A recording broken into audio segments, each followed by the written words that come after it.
Welcome, listeners, to Snippet Sports Science Podcast. Today we're doing part 4 of the review on hypoxia and resistance exercise, a comparison of localized and systemic methods. Previously, we've looked primarily at blood flow restriction training, and now we're going to be moving on to intermittent hypoxia resistance training. I'm here today with Chris Gaviglio. How you doing, Chris? Good, thanks, Jared. And how's yourself? Pretty well. So we'll just start with adaptive and perceptual responses to the intermittent hypoxia resistance training. What's typically seen is that there's an increase in cross-sectional area, so an increase in muscle mass, when the training is greater than 4 weeks. So you need to be training in the hypoxic environment for at least 4 weeks to get the increase in cross-sectional area. What's also seen is that there typically needs to be an interset recovery period of 30 seconds of rest or less. So our beliefs behind that are that if you rest for greater than 30 seconds in the interset recovery, the muscle has time to reoxygenate, and you're not actually deoxygenating the muscle in the hypoxic environment. So you don't actually become deoxygenated.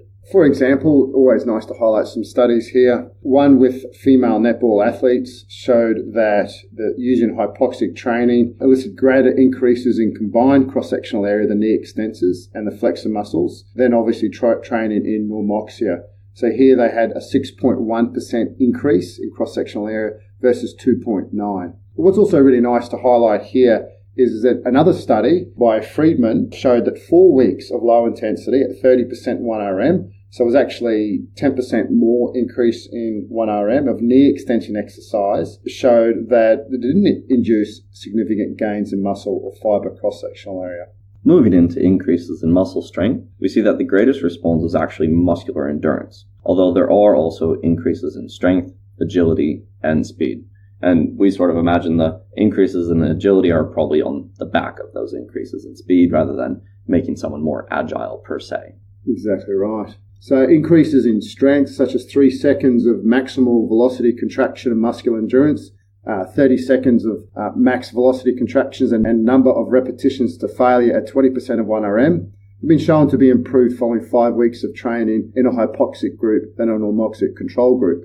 Again, these responses are likely to depend on the dose of the hypoxic resistance training that's occurring. If the training is not intense enough, then you're not likely to get the additional benefits in the hypoxic environment. As well, it's been observed that the blood flow restriction training may have greater responses in terms of the muscular strength outcomes than the intermittent hypoxia resistance training. Now talking about the perceptual responses to the intermittent hypoxic resistance training, there's typically observed to be no difference in that rating of perceived exertion or in fatigue, which is quite surprising. However, there is an increase in pain, which may be on the back of an increase in hydrogen ion at acid, causing a bit of the burn pain sensation. So the increased pain reported was associated with additional metabolic stress. So therefore, the greater hypertrophy and the strength improvements would also be expected from the intermittent hypoxic resistance training compared to a BFR group, possibly. One study that I keep referencing to is, I'll have a go at this one, Manicorn et al. This was a study where they used female netballers, and the interventions were systemic hypoxia, BFR, and a control group as well. This is really good because we're actually starting to see the difference between localized versus systemic hypoxia. And what they were actually reporting was that the increased pain was associated with the additional metabolic stress. So therefore, that the greater hypertrophy and the strength improvements would be expected from the intermittent hypoxic resistance training compared with the BFR group. So it's therefore difficult to explain the mechanisms causing the difference in pain between the training conditions based on these understandings. So the next concept that we want to start talking about is the potential mechanisms of intermittent hypoxic resistance training for hypertrophy and strength. First concept here is around the concentration of metabolites. The accumulation of metabolites is suggested to mediate, at least in part, many of the mechanisms that affect muscle hypertrophy, similar to what we saw in BFR. And the main metabolite we're looking at here again is lactate, which we see a 1.2-fold greater increase in lactate during hypoxic training than in normoxic training. This is all in agreement with BFR research. It appears that lactate accumulation is augmented following intermittent hypoxic resistance training. Similarly, looking at hormonal responses, we see a significant increase in growth hormone, just like blood flow restriction training, a non-significant increase in IGF-1, a significant increase in testosterone, and on the back of differences in intensity, as we've previously talked about with the dose affecting the response, we see a increase in epinephrine, a 1.5-fold increase in epinephrine, a 1.2 times increase in norepinephrine, and a 1.5 times increase in cortisol, although the increases in norepinephrine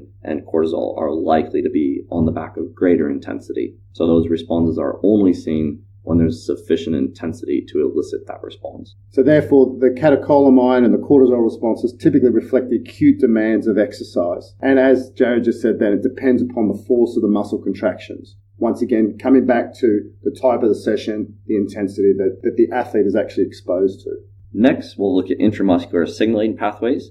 The main observation that we see here is that in studies where they used a long duration exposure to hypoxia, muscle protein synthesis was actually suppressed. And I would believe that to be on the back that if you apply hypoxia for 3-4 hours, you're applying much more of an aerobic stimulus rather than an anabolic resistance training type of stimulus. There are also increases in hypoxia-inducible factor 1 alpha, which in turn increases vascular endothelial growth factor. From vascular endothelial growth factor, we'll see an increase in angiogenesis, the building of blood vessels, as well as bone remodeling and repair.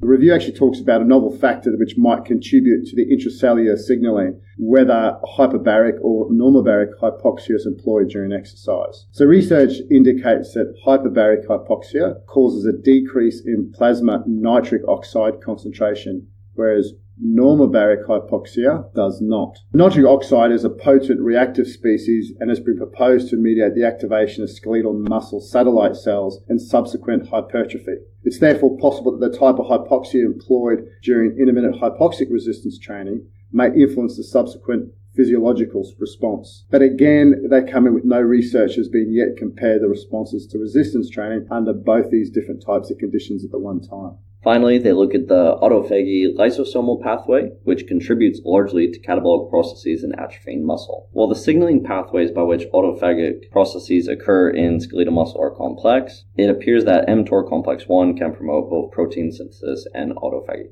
However, as I previously mentioned, these mechanisms have not been explored in hypoxic versus normoxic resistance. Thanks, Jared, for that. That was actually quite a deep section of potential mechanisms. I think what it really highlights that there's a lot of potential mechanisms that I think that may work, but once again, further research is always required. Probably something if you really want to delve back into this area, get the paper out. We've got the link on the website and probably have a really good read of this because it actually is quite heavy going. Thank you, Chris. That's where we'll leave today's episode, listeners. Thanks for joining in. If you want any more information, please go to our website at snippetscience.com. And next week, we're going to conclude this paper by looking at the comparisons between systemic and localized hypoxia. So really good comparison between both of them. Thanks for listening. Leave comments below. There's no comments below on a podcast, is there? There's a way you guys can leave comments. You should definitely leave comments for us on our social media, perhaps. Follow us on Twitter. They've already skipped to the end of that. Thanks for listening, guys.